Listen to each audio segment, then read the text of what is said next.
How to send view one's photo on WhatsApp. Hello everyone, I am Vishaka and welcome to our channel. Now let's get right into the tutorial. Firstly, go ahead and open the WhatsApp application on your device and make sure that you are signed in to your account. Now, go ahead and open the conversation with whom you want to send the view one's photo. The View Once feature lets you send photos, videos, or voice messages that vanish after being opened in one single time.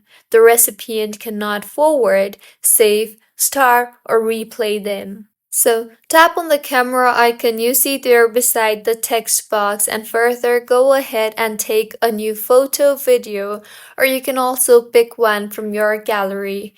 Further, tap on the View Once icon right beside the text box you see there shown as one inside a circle icon.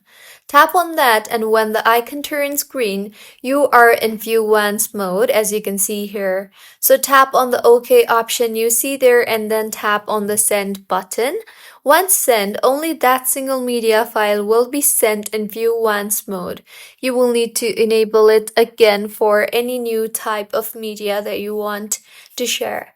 So this is how you can send View One's photo on WhatsApp. If you find this tutorial helpful, please like the video and do comment if you have any queries. Also, do subscribe to our channel for more helpful tutorials like this. See you on the next one.